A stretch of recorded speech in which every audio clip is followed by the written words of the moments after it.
भगवान राम के मंदिर का पूजा पाठ होना है, वहां पर 25,000 से ज्यादा यज्ञ का स्थान चयनित किया गया है। आपको याद होना चाहिए कि हम किसके वंशज हैं। हम महाराजा सुहेलदेव राजभर, जिन्होंने अयोध्या को भी संरक्षित करने का प्रयास किया था। जब अयोध्या जैसे मंदिर को तोड़ने का बंदोबस्त विदेशी आक्रांताओं ने बनाया था, तो उस दौरान कोई नहीं दिखा था। अगर दिखा तो चक्रवर्ती सम्राट राष्ट्रवीर राजभर महाराजा सुहेलदेव राजभर जी उसको अयोध्या को बचाए थे। ऐसे जिसने इस देश की रक्षा किया, जब इस देश में मां बहनों की इज्जत लूटी जा रही थी, जब इस देश में बच्चों का सर कलम किया जा रहा था विदेशी आक्रांताओं द्वारा, तो इसी देश के बहुत सारे राजा परास्त हो गए। लेकिन इसी देश में रहने वाले 585 राजा में 165 राजा राजभर समाज के लोग थे। और आज के लोग पूछते थे कि ये राजभर कौन होता है। अरे जिसने इस देश की रक्षा किया, जिसने इस देश के मातृत्व की रक्षा किया, जिसने इस देश की मां बहनों की लुट रही इज्जत को बचाने का प्रयास किया, जिसने इस देश की सीमाओं की रक्षा किया, ऐसे समाज से लोग पूछते हैं, चंद चाटुकार लोग, कि राजभर समाज कौन होता है। एक शेर पैदा हुआ इसी धरती पर, एक शेर 1000 साल बाद पैदा हुआ, जिसका नाम ओम प्रकाश राजभर। उन्होंने कहा अगर इस देश में ब्राह्मण की पहचान है, यादव की पहचान है, पाल और प्रजापति की पहचान है, तो मैं वो दौर पैदा कर दूंगा। क्या कोई भरवा नहीं कहेगा, कोई कहेगा तो राजभर जी राजभर। हम लोगों ने मेहनत किया, आपने संघर्ष किया, अपने कंधे पर गमछा टांगा, अपने दरवाजे पर पीला गमछा लगाया, आपने अपने दरवाजे पर पीला झंडा टांगा, आपने रैली किया, धरना किया, प्रदर्शन किया और बूथ पर जाकर के चुनाव निशान छड़ी का बटन दबाया। जब चुनाव निशान छड़ी का बटन दबाया आपने, तो देश की राजनीतिक पार्टियों के पैरों तले जमीन खसक गया कि जिसकी संख्या नहीं थी उसकी आबादी 4.5 करोड़ इस प्रदेश और देश में कहां से आ गया। कहने का मेरा तात्पर्य है साथियों, हमारे बच्चे सब वीडियो बना रहे हैं, हम यहाँ से चले जाएंगे, तमाम लोग इंस्टाग्राम पर लगाएंगे, रील्स लगाएंगे, फेसबुक पर डालेंगे, यूट्यूब पर डालेंगे और बहुत सारे बच्चे व्हाट्सएप ग्रुप में इसको दौड़ाएंगे। एक बात मैं जरूर कहना चाहता हूँ, आपका इंस्टाग्राम और रील्स ट्रेंडिंग में कब आता है? जब आप #राजभर जी लिखते हो, तब आपका इंस्टाग्राम का वीडियो ट्रेंडिंग में आज देश की मीडिया हो चाहे विदेश की मीडिया हो, जब तक ओम प्रकाश राजभर का नाम नहीं लेता है तब तक उसका चैनल भी ट्रेंडिंग में नहीं आता है।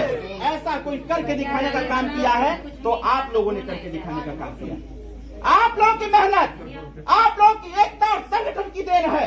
जब आपने मिलकर के अपने चुनाव निशान छड़ी पर बटन दबाना चालू किया, जब आपने दूसरों की रैली में जाना बंद कर दिया, अपनी रैली करना चालू किया, तो देश के नेताओं की आंखें खुल गई। उन लोगों ने कहा कि भारतीय संविधान के अधिकार के तहत अगर इस देश में राजभर समाज रहता है, गरीब समाज रहता है, तो इसका भी हिस्सेदार इसको मिलना चाहिए। ये लड़ाई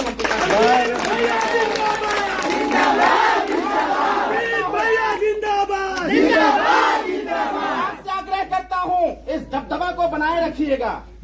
अगर हमने इस देश की रक्षा किया है, अगर हमने इस देश में 350 साल तक शासन किया है, इस देश में राजा सुहेलदेव राजभर एक ऐसे महान योद्धा थे। जानकारी का अभाव है आपके पास। इस देश में राजा सुहेलदेव राजभर ऐसे योद्धा थे जो जिस घोड़े से चलते थे उस घोड़े में लगाम नहीं रहता था। इस देश में एक और राजा थे महाराणा प्रताप, उनके घोड़े को लगाम लगाया जाता था। लेकिन राजभर समाज के राजा महाराजा सुहेलदेव राजभर, उनके घोड़े के नकलेल में लगाम नहीं होता था, उनका घोड़ा उनके दिल और दिमाग से चलता था। और राजा सुहेलदेव राजभर एक हाथ में भाला, एक हाथ में 80 किलो की तलवार लेके चला करते थे। उन्हीं की देन थी, उन्हीं की देन थी। 585 राजा में सारे राजा परास्त होने लगे और इस देश को संरक्षण देने का काम किसी ने किया, इस देश को बचाने का किसी ने काम किया, तो यही राजभर समाज के लोग इस सुहेलदेव भारतीय समाज पार्टी का निर्माण जब हम लोगों ने किया तो ऐसे ही नहीं किया था कि गीदड़ों के भक्ति से हम डर के चले जाएंगे। पार्टी का निर्माण हमने किया, जान के ताजुब होगा। इस भारत का नाम भी किसी ने रखा गया है तो राजभरों के नाम से रखा गया। मैं इसको सिद्ध करना चाहता हूं। भारत का नाम मैंने वहीं से चालू किया कि भर से भरत, भरत से भारत और भारत से भारतीय, और पूरे भारतीय को अगर संरक्षित करने का काम किसी ने किया तो उसका नाम सुहेल देव राजभर था। हमने बना दिया पार्टी सुहेल देव भारतीय समाज पार्टी। ये कहते थे कि भरन का घर कहाँ है, हमने कहा पहले घर बनाओ, जब घर बना देंगे तो यादव जी आ जाएंगे पार्टी में, ठाकुर साहब आ जाएंगे, चमार भाई आ जाएंगे, बिंद जी आ जाएंगे, सब जी आ जाएंगे। और उसके पहले क्या होता था, भरवा को भरवा कहा जाता था। और आज कोई कह के दिखा दे, जुबान खींच लिया जाएगा उसका कि भरवा नहीं, अब राजभर जी कह के संबोधित करो।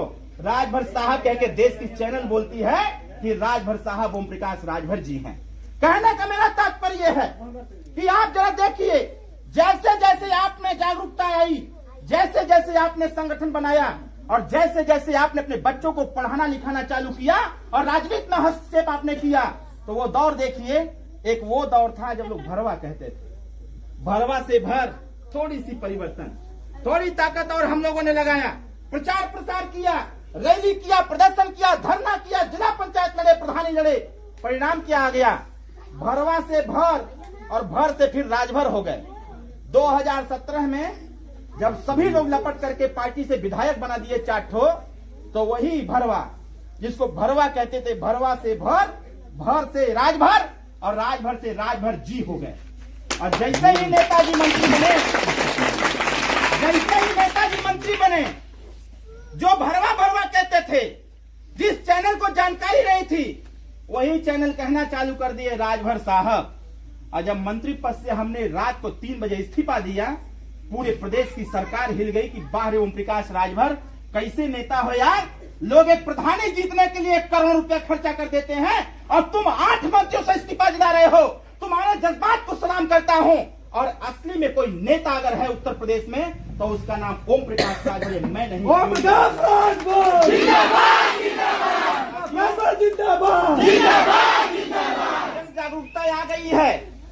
अगर आप अपनी अपनी लड़ाई लड़ने के लिए तैयार हैं, आपको लगता है कि हम सबको एकजुट रहने की आवश्यकता है, तो मेरा एक आदेश है आपको, इस एकजुटता को इतना अखंड रखो कि आने वाला कोई भी व्यवस्था आपके बीच में आवे, वो व्यवस्था भी टूट करके चकनाचूर हो जाए। आपके एकता और संगठन के सामने कोई भी आपको प्रलोभन, आपको झुकाने का काम नहीं करेगा। इसलिए मैं एक बात करते हुए जरूर कहूंगा, अभी हम सभी लोग लगे हुए हैं, हम सभी लोग लगे हुए हैं कि उत्तर प्रदेश नहीं, देश स्तर पर हमारी पहचान अंतर्राष्ट्रीय स्तर पर हो जाए। और साथियों, इस समय ये पीला गमछा ट्रेंडिंग में है, जानकारी है ना पीला गमछा? ये पीला गमछा लगा के अगर उत्तराखंड में कौनो पंडित जी भी टहरत हुआ तो उन्हों को देख के लोग कह देते हुआ कि सुहेल देव भारतीय समाज पार्टी वाला हुई। तो आप सफेद गमछा मत खरीदिए, जब भी खरीदिए तो पीला गमछा खरीदिए। और पीला गमछा खरीद करके जब अपने कंधे पर चलेंगे तो आपके थाने का दरोगा भी, आपके इंस्पेक्टर भी, आपके अधिकारी भी आपको समझ जाएंगे कि ओम प्रकाश राजभर के पार्टी का नेता है, इसको छेड़छाड़ करने की कोई आवश्यकता नहीं है। अभी मैं एक गांव में था, कौन गांव था वो पुल वाला, रणबीरपुर। मतलब आप देखिए किस प्रकार की दहशत है, दहशत नहीं कह सकता हूं, आपके संगठन की जो ताकत है। रणबीरपुर गांव में राजभर बस्ती के बीच से एक नाला निकला हुआ है और उस नाले पर पुल नहीं है। मैं आज गया था वहां, एक दादाजी को मैंने देखा कि वो उससे गुजर रहे थे और पेड़ का डाली लगा करके एक पार से दूसरे पार किया जा रहा था। फागू भैया मेरे साथ हैं, हमने कहा कि फागू भैया, निरहुआ एक गाना गाया था, जो कोई नहीं किया हो हम करके दिखाएंगे। हमने कहा रुकिए, इसको हम अब ये चापते हैं, कैसे नहीं होगा। खटाक से फोन लगाए डीएम साहब को, हमने कहा डीएम साहब ही बताइए, हमारे लिए तो आप ब्रिज बना दिए हैं कि हम रेलवे ट्रैक पार कर जाएंगे, लेकिन ये बताइए सब जब शहरिये में काम हुई तो गाँव में क्या हुई, कहीं हुआ क्या? हमने कहा वहां पुल की व्यवस्था नहीं हो पा रही है, गांव के बच्चे जो हैं, स्कूल की जाने वाले बच्चे, उसी पेड़ के डाली को पकड़ करके लोग पार करते हैं, ये तो बड़ा दुर्भाग्यपूर्ण है। डीएम साहब ने कहा कि मैं इसको तुरंत दिखवाता हूं, और हमको लगता है कि इसके पहले परदहा जाते जाते एक्सीएन का फोन आ गया कि सर अगर वहां का कोई डिटेल हो तो भेज दीजिए, और 2 महीना में पुल बनवा के रेडी कर दिया जाएगा। कहने का मतलब ये है कि आपकी संगठन बहुत मजबूत है। एक दूसरे को जोड़िए अपने साथ, उस समाज को भी जोड़िए जो राजनीतिक तौर पर पिछड़ा गया है, उस समाज को भी अपने साथ जोड़िए जो गरीब है, बेबस है, लाचार है, जिसकी राजनीति में पकड़ नहीं है। ऐसे लोगों को जोड़िए अपने साथ और उनकी कोई भी समस्या हो, उनके समस्या के समाधान के लिए अपने नेताओं से जरूर संपर्क करिए ताकि आपकी समस्या का समाधान हो सके। इसलिए मैं आपसे कहना चाहता हूं कि अभी जो माननीय नेताजी ने व्यवस्था दे रखा है उसको भी जानने की आवश्यकता है। अगर आज हम सभी लोग, हम सबको पता है कि आज देश के किसी कोना में चले जाइए, दुनिया के किसी कोने में चले जाइए, अगर आज राजभर जी का जय जयकारा और डंका बज रहा है तो पीले गमछे की देन है, सुहेलदेव भारतीय समाज पार्टी की देन। सही कह रहा हूं कि गलत कह रहा हूं? जोर से बोलिए। अगर जब जान पहचान हो गई तो अब तक हिस्सेदारी की बात होए कि चाहिए? हाँ बिल्कुल। अभी परसों आप देखे होंगे कि मुख्यमंत्री जी के साथ फेसबुक पर खूब फोटो चल रहा था, देखे थे ना, ट्रेंडिंग में था उस दिन, परसों, आज भी चल रहा है। मुख्यमंत्री जी से हम लोग जब मिले तो हम लोगों ने कहा कि सर कोई ऐसी व्यवस्था बनाइए जिससे गरीब का कल्याण हो सके। बिजली के बिल से तो सब लोग परेशान हैं, बहुत परेशानी है, 90% नहीं 100% बिजली के बिल से सब परेशान हो। तो इस परेशानी का समाधान भी निकाल दिया गया है, बस जानकारी नहीं आ पाई आप लोगों तक। 4 नवंबर को मैं मुख्यमंत्री जी से मिला था और 4 नवंबर को मिलने के बाद 8 नवंबर को एक आदेश जारी हुआ है। ये आदेश 30 दिसंबर तक रहेगा, वही मैं बताने आया हुआ हूँ। वो आदेश 30 दिसंबर तक रहेगा। आदेश क्या है इसको समझने का प्रयास करिए। जिसके घर में एक ठो बल्ब चल रहा है, पंखा चल रहा है, उसके भी दरवाजे पर 25,000 का बिल आ गया है। जब इस बात की चर्चा हमने मुख्यमंत्री जी से किया तो उन्होंने पूछा कारण क्या है। हमने कहा कारण बस यही है सर कि विद्युत विभाग में जितने कर्मचारी प्राइवेट सेक्टर से आए हुए हैं, ये सब लोग लिख लिख करके गरीबों के यहाँ बिजली बिल भेज रहे हैं और गरीबों को परेशान कर रहे हैं।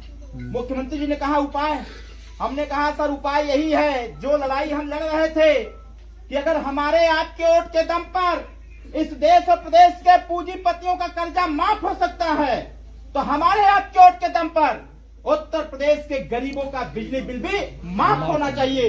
इस बात को क्या करेंगे। उन्होंने कहा कि इसकी शुरुआत करते हैं पहले चरण से। तो चरण क्या है?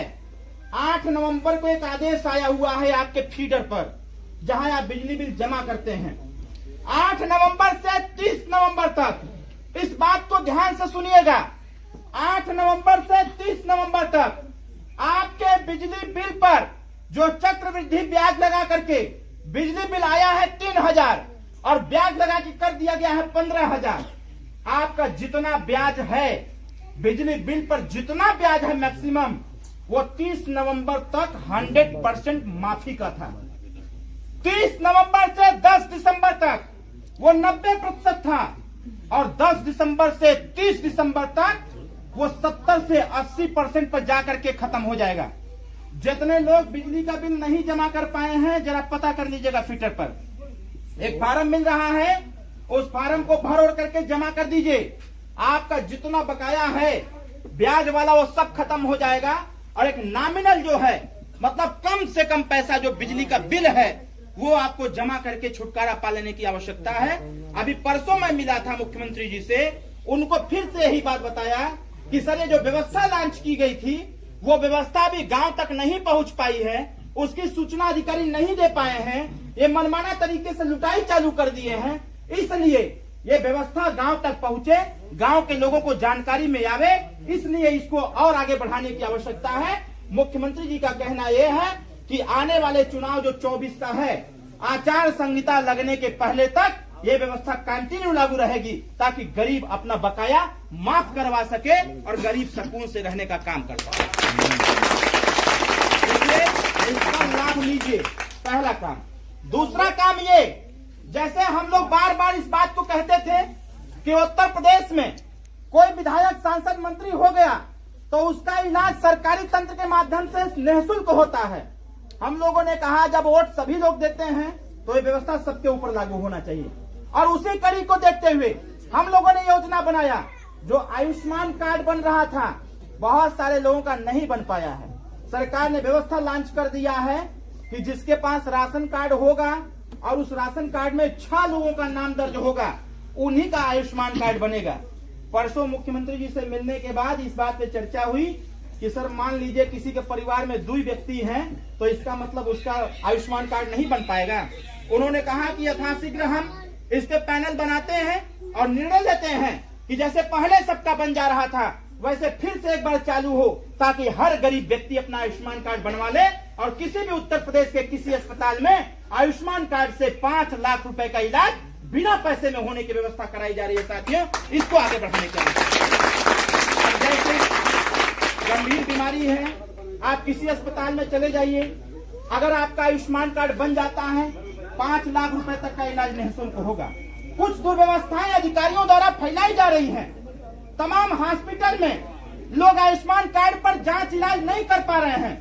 ऐसे लोगों पर भी कठोर कानून बनाते हुए मुख्यमंत्री का निर्देश जारी हुआ है कि आयुष्मान कार्ड का पालन अगर कोई हॉस्पिटल नहीं करता है तो उसकी मान्यता रद्द कर दी जाए और उसके खिलाफ जांच बैठा दिया जाए कि आखिर हॉस्पिटल में इलाज क्यों नहीं कर रहा है। साथियों, आगे जो बात है, एक बात और है जिसको आगे बढ़ाने की आवश्यकता है। जैसे छोटे छोटे बच्चे हैं, अगर इनको कॉन्वेंट में पढ़ाने की व्यवस्था कर जाए, आप व्यवस्था करेंगे तो पढ़ाई लिखाई में पैसा लगेगा, लेकिन अभी इसी साल से एक व्यवस्था लागू किया गया है कि गांव गरीब के बच्चे अच्छी पढ़ाई कैसे कर पाएंगे।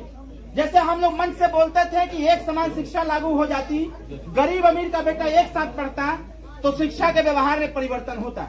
एक व्यवस्था लॉन्च हुई है अटल आवासीय विद्यालय का। अटल आवासीय विद्यालय में कोई अमीर का बेटा नहीं पढ़ेगा, अटल आवासीय विद्यालय में गरीब का बेटा पढ़ेगा और उसमें पढ़ करके कक्षा 12 तक पढ़ाई करेगा और उसके बाद की व्यवस्था फिर की जा रही है ताकि गांव गरीब के बच्चे अच्छी पढ़ाई कर पाए। अटल आवासीय विद्यालय में मार्च, अप्रैल और मई 3 महीने में एडमिशन होगा। हमारे युवा साथी हैं, इसका ध्यान रखेंगे। जो भी घर के बच्चे हों, ऑनलाइन फार्म जरूर भरिएगा ताकि आपके घर के बच्चे उस अटल आवासीय विद्यालय में जाके पढ़ें। उनको सारी सुख सुविधाएं दी जाएंगी जिससे कि वो बेहतर पढ़ाई करके आगे बढ़ने का प्रयास कर सकें। इसलिए मैं अंतिम बात कहते हुए कि आपस में एकता बनाए रखिएगा। देखिए एक बात और कहनी है हमको। यहाँ पर जो है, जैसे पार्टी ने 7 विधायक जीता है उत्तर प्रदेश में। पार्टी से 6 विधायक हैं। ये बताइए कि इस मऊ में, ध्यान से हमारी बात को सुनिएगा, इस मऊ में 2024 लोकसभा चुनाव में बताइए यहाँ पीला झंडा गाड़ना चाहते हैं कि नहीं गाड़ना चाहते हैं? कितने लोग चाहते हैं कि 24 में यहाँ झंडा पताका लहरे? सुभाष का हाथ उठाइए, हाथ उठाइए, दोनों हाथ उठाइए। अंधेरा है, मैं देख रहा हूँ सबको। चाहिए ना? तो फेसबुक पर, व्हाट्सएप पर, ट्विटर पर, यूट्यूब पर चालू कर दीजिए। और 2024 में सुहेल देव भारतीय समाज पार्टी यहाँ चुनाव लड़ेगी और आपके सहयोग से यहाँ चुनाव जिता करके इस क्षेत्र का कल्याण करने का बंदोबस्त किया जाएगा। साथियों, इन्हीं चंद शब्दों के साथ मैं बहुत बहुत बधाई देता हूँ, बहुत बहुत धन्यवाद देता हूँ आप सभी लोगों को। और आज हमारे बीच में इस गांव के पूर्व प्रधान जी बैठे हुए हैं।